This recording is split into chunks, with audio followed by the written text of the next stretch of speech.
So two teams that represent the gold standard in rugby league are at it once again. The Panthers and the Storm continuing a fabulous tradition.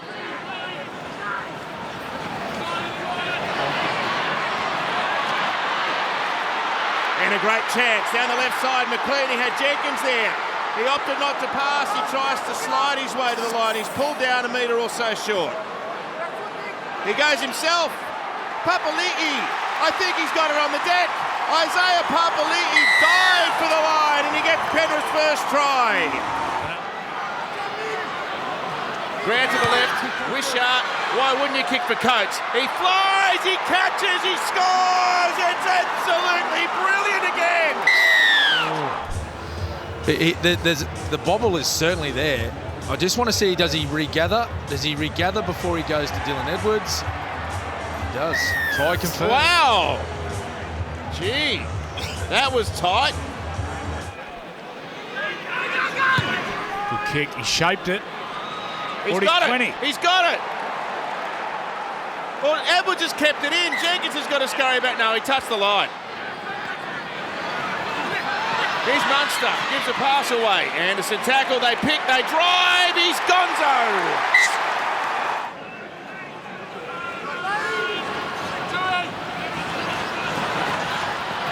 Tungor.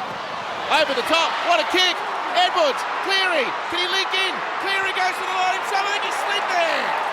Nathan's gone over. What about the chip and follow? Isaac Tungor.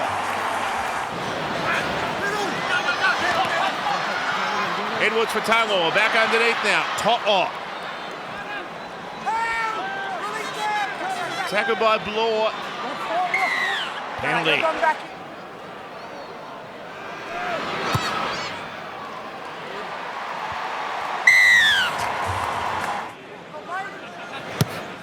Cleary shapes one from the 40. He's nailed it. He's got it. Munster. Oh, tippy toe effort.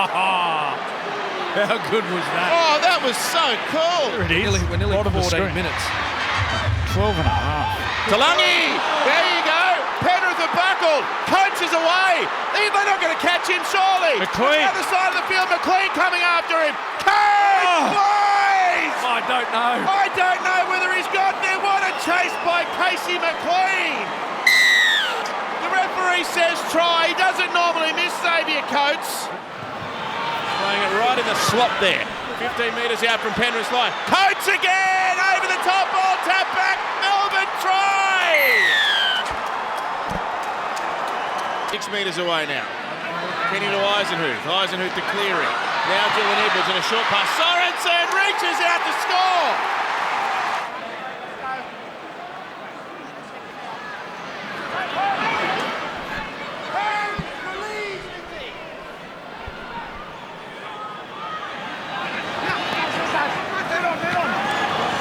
Katoa, beautiful pass, Meany punching through to the halfway, up to the 40, tries to turn Nathan inside out, spectacular one-handed pass away, and Melbourne have marched down the field. It's the last tackle. Stefano played it. If they get it left, they've got numbers. They head that way, through the hands.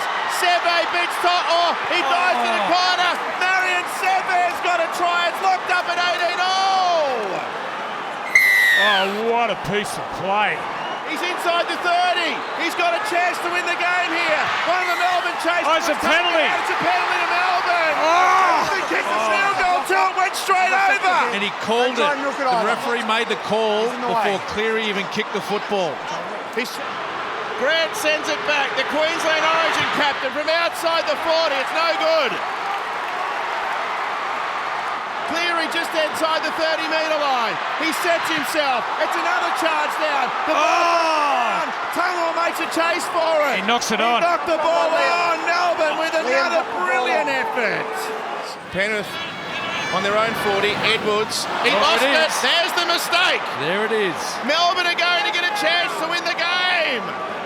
Two men are behind the play here. Grant's got an option of Pezzett and Munster. Or he could dummy and score a try himself. Harry wins it for the Storm! Golden point greatness from the champion number 9!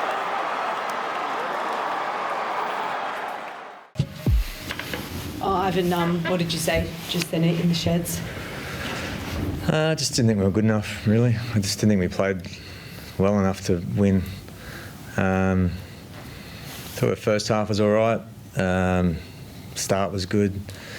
Second half was, I didn't think we were just a bit off the pace at the start of the second half. Then we got ourselves back into it, but then essentially just our errors or kind of opened the door, and they were good enough to take their opportunities. And we're just a little bit cleaner throughout the second half. The first half, they couldn't make any yardage. What do you think you were doing so well? I think we spoke on Tuesday. Harry Grant didn't have a run for the first 50 or so minutes. What were you doing well defensively for that first 45, 50 minutes, do you think? I thought we controlled the ball, and we were defending well. We're making them kick out of their end a fair bit, and it was a pretty intense opening of the game. Thought we handled that period well. Then it was a bit stop-start after that.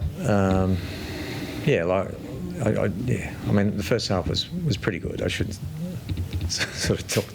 It's probably more disappointed with the second half. And at the end of the day, I feel like we'll get a lot out of that game. We won't leave here with it, losing any confidence or what we're capable of. So, but we just feel like we just need to do a better job in that second half. Golden point games often come down to one or two key moments. What did you make of the penalty call on Moses Leota at the end there? Yeah, Harry's just too smart, both ends. That's pretty much it. Nathan, how did you see it?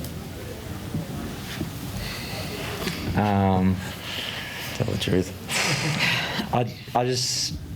If that was in the field of play and you run a block shape, it wouldn't be an obstruction, because they ruled that out. Particularly if you're defending a 3-man and you play for the obstruction, then they don't want that in the game. But for some reason, it's different for a field goal. I thought the blocking rule was brought in so then people wouldn't stand next to the play of the ball. Moses wasn't in that position. I don't believe that everyone can get behind me on that field goal. And then, essentially Harry played for it because he knew he was going to get the penalty, but I don't think Moses moved at all either. So, it was pretty frustrating.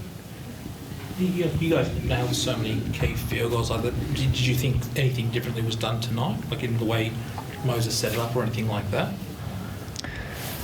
Well, it's sort of a bit different because it sort of happened straight off a line break, so I just went into position. It wasn't your sort of standard field goal. I think that's what sort of makes it harder as well. It's like it's after a line break, so Moses is there to take the next run, and then I'm not sure what he's meant to do. Like, I know that's a common cliche, but is he meant to then run through? But then if he runs through, he's a chance of taking people out. Do we expect him to get all the way behind the ball and then we've got no one to run it? So I don't know. I feel like it's a split-second thing where I'm then calling, like, I want the ball to take the field goal, and Moses is there to take a run, and he didn't move. So I don't know. It's pretty frustrating, but at the end of the day, we did enough bad things to ourselves and lost that game. And refs' calls, they go on your side sometimes, and sometimes they're not. So we lost that game ourselves. Ivan, that try they score in Golden Point, how hard is that to defend? Because on one hand, you want your markers to rush up to put pressure, but on the flip side, you've got a guy like Harry who just needs one moment to run like that. Yeah, my feeling on that is that we haven't done enough. Yeah, which is, at the end of the day, is on me. That's probably a new scenario. I don't know if I've seen that one before, or maybe he's done it before. I don't know. So that's something we'll have to consider and work out. So I don't actually have the exact answer for it right now. Liam Martin, shoulder, is that all is concern there, or? Yeah. So I can't give you an update there. Did it pop out, or is it? No, it didn't pop out. No. I think it was AC. So. Is that like a existing? Yeah, it is. So we'll have a look at that one. Can you talk us through why we saw you in headgear tonight? Unfortunately, I got a bit of cauliflower ear happening, so just trying to protect that at the moment. A lot was said in the week about the contest in the air with the wingers, Ryan and Xavier tonight.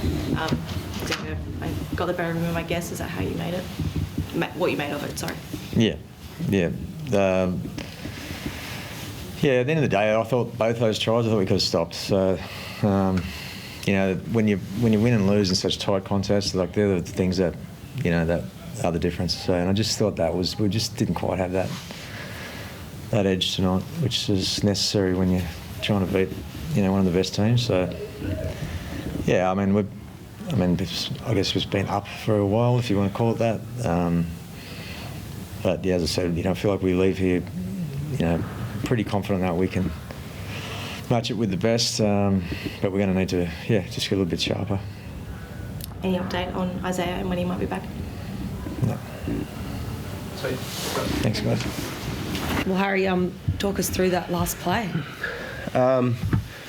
Yeah, I guess it's a bit of a feel thing, but I personally think there was plenty of moments throughout the game that our team turned up and, really had some selfless acts.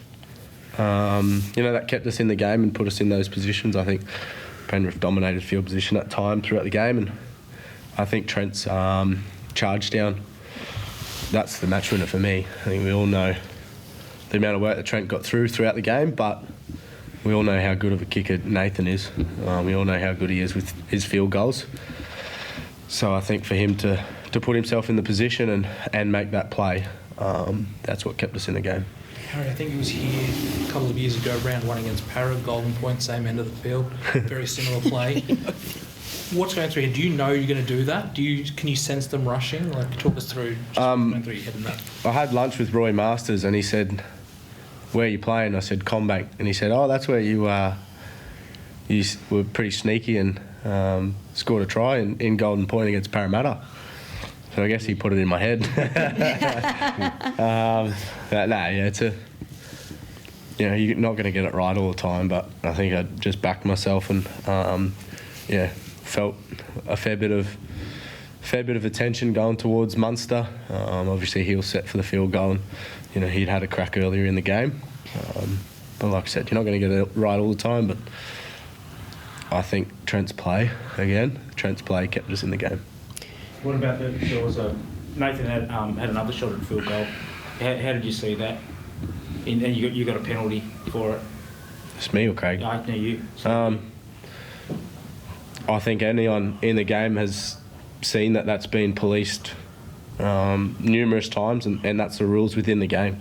Even the other boys, they were aware of it the opposition, the Penrith boys, they were aware of it in the game and when it happened. I'm happy if that's the rules. We stick to it. If we want to change it, come out during the week and change it. But I think anyone would agree that that's been policed numerous times throughout the year.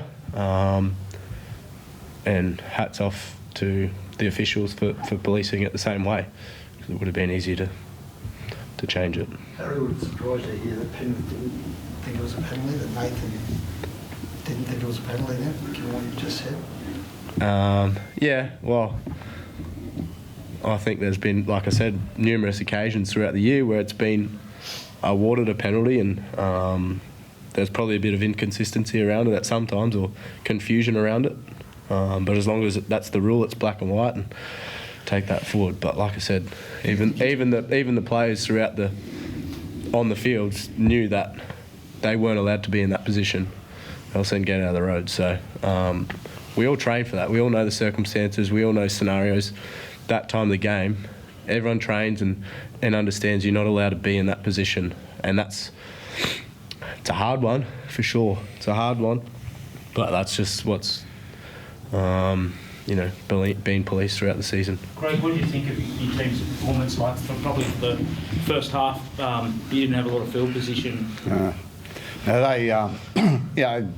That's part of their game. They defend really well. They get numbers in and really restrict your metres, and they done that very successfully in the first half. It's just the second half. I think it started with about 13-minute arm wrestle. So that sort of gassed both teams, to be quite honest. So I was really impressed with the way our guys sort of hung in there and then sort of come home, nice and strong at the end. So like I say, Penrith. They know what they're good at, and they just stick to that.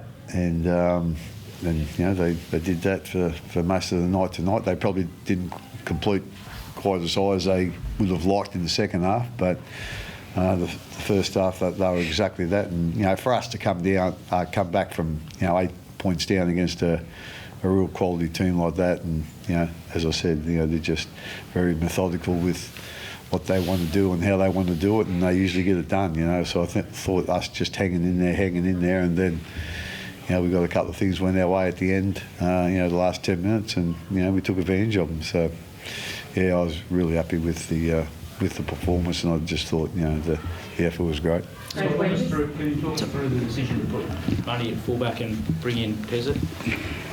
A little bit. Obviously, we weren't aware of, perhaps early in the week, but was going to be out. We didn't think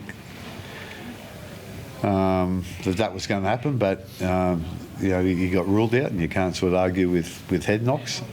So, we looking at putting Nick back there. He's done a really good job in the past. I think sometimes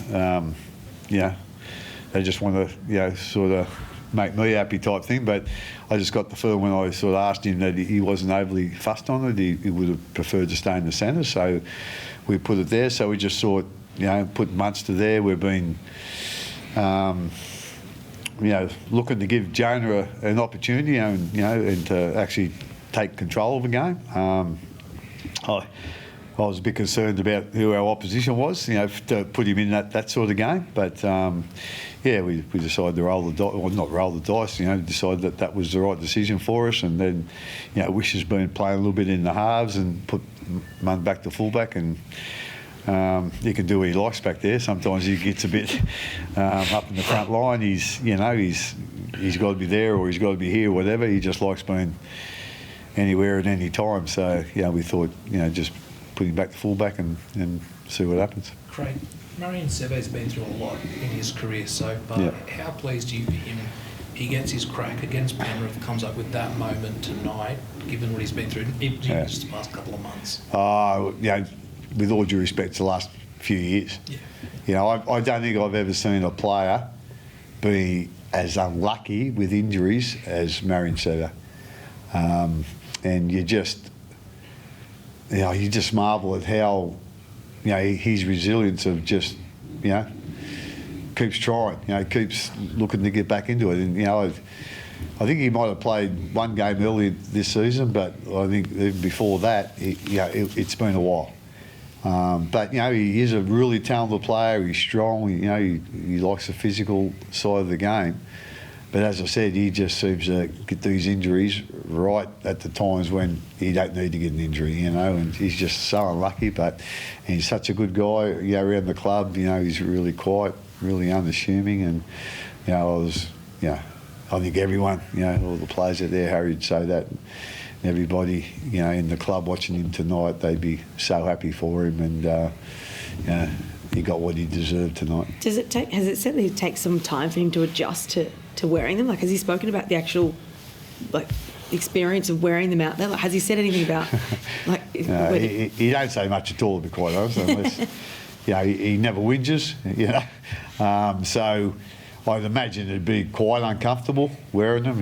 Obviously just wearing them for the last couple of weeks, and he's been playing footy for 29 years or whatever it is. But so it wouldn't have been easy to get used to that. But that was the I thought that was the best way to try and protect that eye. The glasses are really soft. So.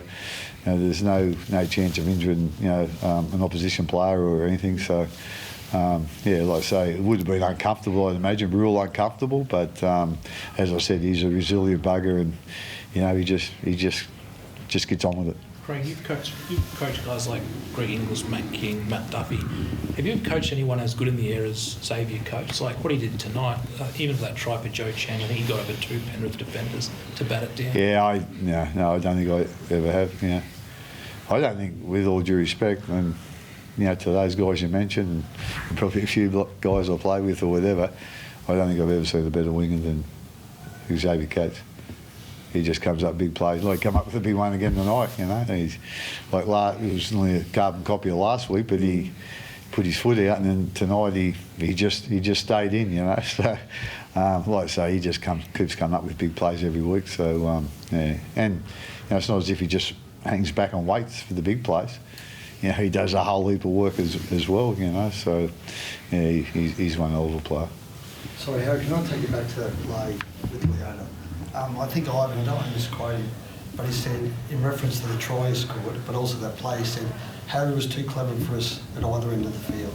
And I guess the insinuation from that is that that was a smart bit of play by you, almost to milk the Leota penalty. Like, was he moving? It looked on the footage like he was moving at the time you bumped into him. And the suggestion that you played for it, I wonder whether you could respond to that. I'm not sure. I think maybe the idea would be Penrith have played in a fair few contests where they've kicked field goals. Maybe we go have a look at their setups. Right? Have they got no one in front of Nathan? You know what I mean? Maybe if we go and look at that, they're well aware of that being a penalty. I'm not sure. Maybe that's something to look at. But no, look, to be honest, it's a lot of attention will go to that, but it doesn't need to. Like, the attention should go to what a quality contest it was, how good they played. You know, we were sort of underdogs and had a fair few players out as well, and we turned up. So I really think that's attention will go there. Attention will go towards that called decision. But why does it have to? Like, that was a good game. We all looked forward to a tight contest, and that's what we got. So, but yeah, to answer your thing, maybe we go back and have a look at some of the other field goal setups, and if they're consistent with Nathan knowing, you know, that no one should be in front of the ball. I'm not sure, but with all due respect, Reedy, I think at the end of the day you're asking the wrong people. Yeah, we didn't make the decision, so probably better ask someone else. Thanks, guys. Thank you.